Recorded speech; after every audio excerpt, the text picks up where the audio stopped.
फिर समझौतावादी राजनीति में पीछे हटके स्वाभिमान सम्मान की लड़ाई को लड़ना पड़े। अरे हम नहीं लड़ेंगे तो कौन लड़ेगा? अगर पढ़े लिखे लोग नहीं लड़ेंगे तो फिर कौन लड़ेगा?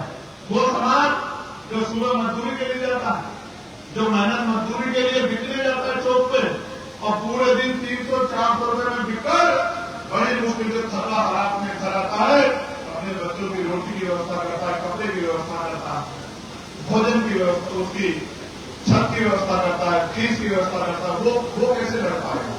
वो तो आपकी तरफ देखना।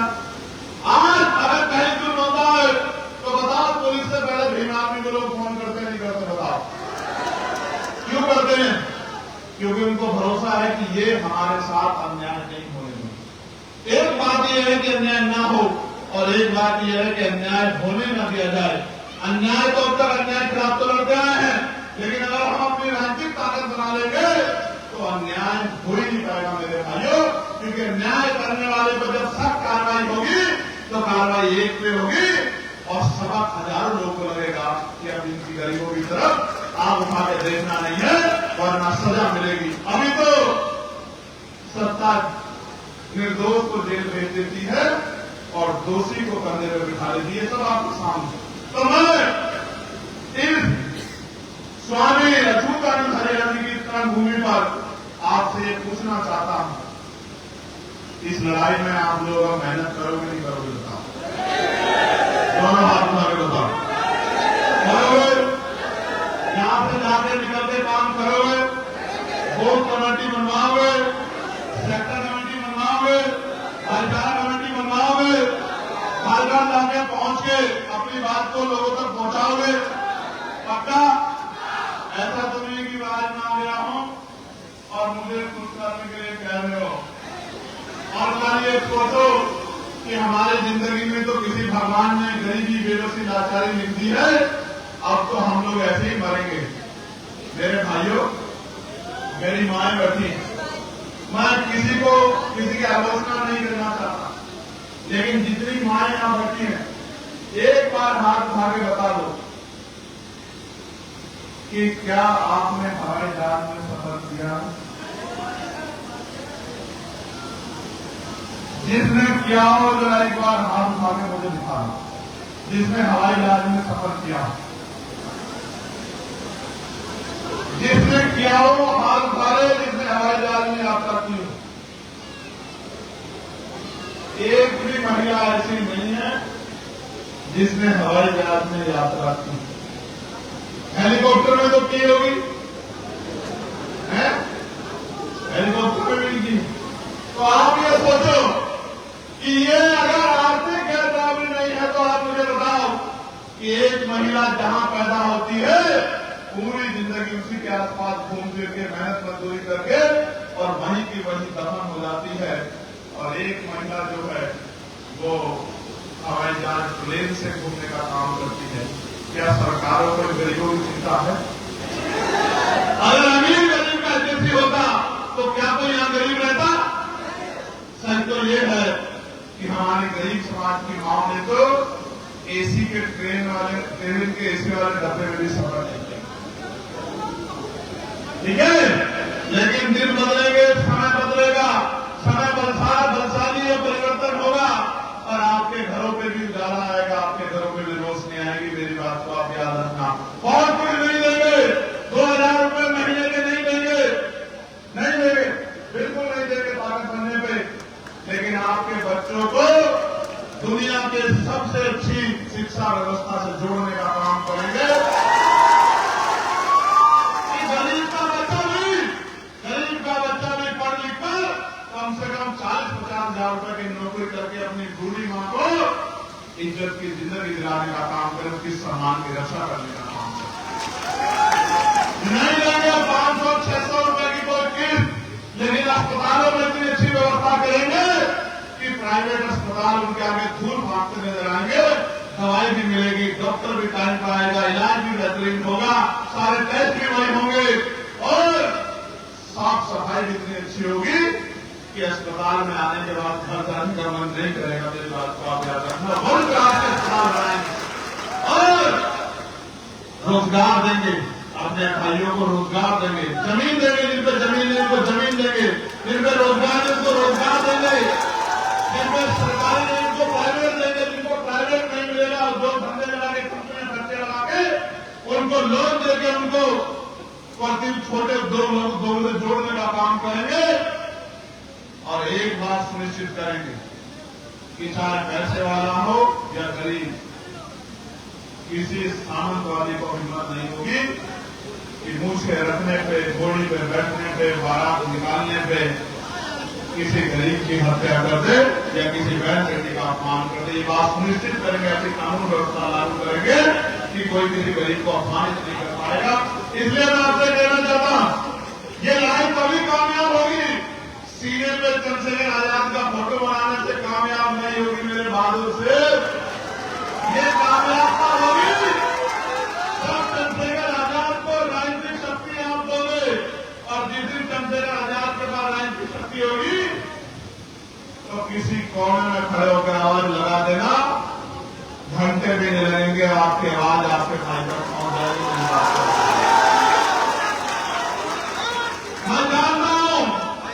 मैं जानता हूं कि आपके दिलों तक मेरी बात जाती है, मैं जानता हूं, लेकिन आप ये समझ लो कि जब तक आप ताकत नहीं दोगे तब तक आपके क्षेत्रों में बहुत बदलाव होने वाला नहीं। और मीडिया के बंधुओं के माध्यम से मैं ये भी कहना चाहता हूं कि उत्तर प्रदेश में मैं जाता हूं, सभी जिलों में सब कहते हैं बिजली नहीं है, पानी नहीं है, महंगाई है, बिजली के दाम ज्यादा है, मकान नहीं है, रोजगार नहीं है, तो जिनको अजमान चुके उनको छोड़ो और आजाद समाज पार्टी से नाता जोड़ो, और फिर देखो एक साल में कितनी समस्याओं का समाधान होगा। प्यारे भाइयों, आपने मुझे सुना, एक दौर का मुझे और करनी, ये कल ही मेरे संज्ञान में आई, बड़ी महत्वपूर्ण है, अगर आप कहोगे तो करूंगा, अदरवाइज कल मैंने पार्टी का अकाउंट देखा, और जब मैंने अकाउंट देखा तो मैं हक्का बक्का रह गया। मुझे ऐसा लगता है कि अगले 8-9 महीने के बाद पार्टी के ऑफिस तक खाद उठाने की स्थिति में भी हम लोग नहीं। ये बड़ी, जब मैंने देखा मुझे बड़ी चिंता हुई कि पार्टी के ऑफिस का खर्च कैसे उठेगा, ये बड़ी तकलीफ की बात है। तो मैं आपको आज ये कह रहा हूं, इलाहाबाद में खड़े होकर साहब कहते थे जो सहारा देगा इशारा भी देगा, दुश्मन से सहारा लेके उसका काम करने के लिए मैदान में नहीं आए, ऐसी राजनीति कभी करेंगे नहीं, याद रखना मेरी बात।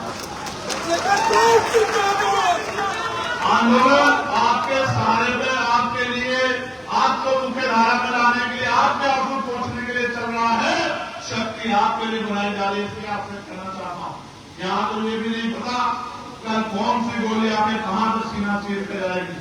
अगर डर होता तो लोहे के बक्से में रहता, फिर टीम रहता, 50-40 मीटर तक किसी कार्यकर्ता को नजदीक नहीं आने देता, कोई कार्यकर्ता ने रूप में नीला सहारा मान के गोली न चला दे। मौत एक दिन आनी, जिस दिन भी आएगी चेहरे पे घबराहट नहीं होगी, मेरी बात तो आप याद रखें।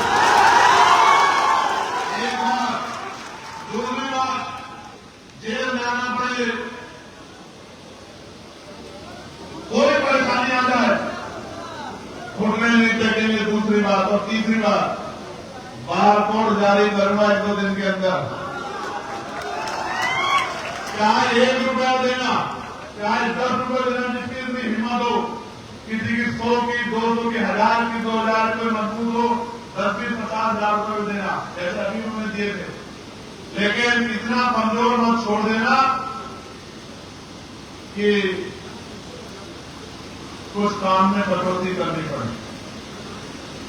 काम में कटौती की जा सकती है, इसके अलावा कोई रास्ता नहीं।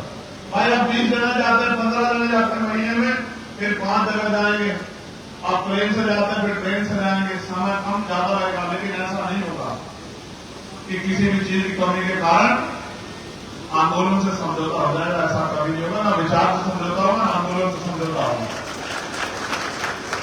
मैं आपका बहुत बहुत धन्यवाद करता हूं और आपको मुबारकबाद पेश करता हूं।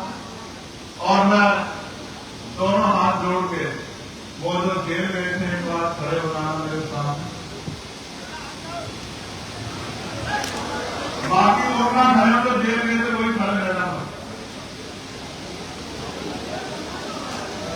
बाकी लोग खड़े होंगे तो इनको मैं पहचान नहीं पाऊंगा। हाथ नीचे करो, बैठ जाओ, और जो कह रहा हूं वो सुनो, दोबारा नहीं कहूंगा पलट के। जो जेल गया था वही खड़ा रहे। तुम लोग आना मुझसे मिलने के लिए गेस्ट हाउस में, मैं तुम्हारा इंतजार करूंगा वहां शाम में, ठीक है? डरे तो नहीं हो, डरे तो नहीं हो? तुम्हारा जाना पड़ा चले जाओगे समाज के लिए। तुम लोग बताओ, डरे तो नहीं हो? लाल किशोर पक्का जियो मेरे से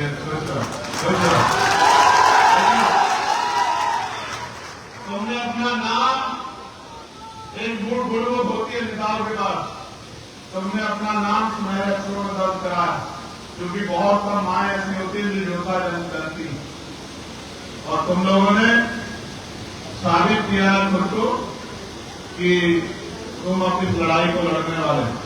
तुम लोग आना मेरे पास मिलने के लिए, शाम में तुमसे मिलूंगा। मैं तुम्हारा असल तो मैं तुमसे मिलने आया हूँ, मेरी बात करा रहा था, ठीक है? कार्यकर्ता मैं रोज करता हूँ, मैं तुम्हारा धन्यवाद करता हूं, लेकिन याद रखो ये लड़ाई तुम निर्दोष होते जेल चले गए। सोचो, कानून को हाथ में लेने की एक कोशिश हमें कितना नुकसान पहुंचा, समझ रहे हो? बस इशारा बहुत है। तुम्हें तो मैं जानता हूं कि तुम लोग निर्दोष लोग, ठीक है? दोषी किसी कब्जे में नहीं आता, दूसरी घटना लगता खराब हो जाता, ठीक है? हो जाओ। जय भीम,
सुनील कुमार चित्तौड़ जी का, अनिल गौतम जी का, पंकज कुमार सिंह जी का, दिनेश चौधरी जी का, भोलानाथ पटेल जी का, तनवीर अंसारी जी का,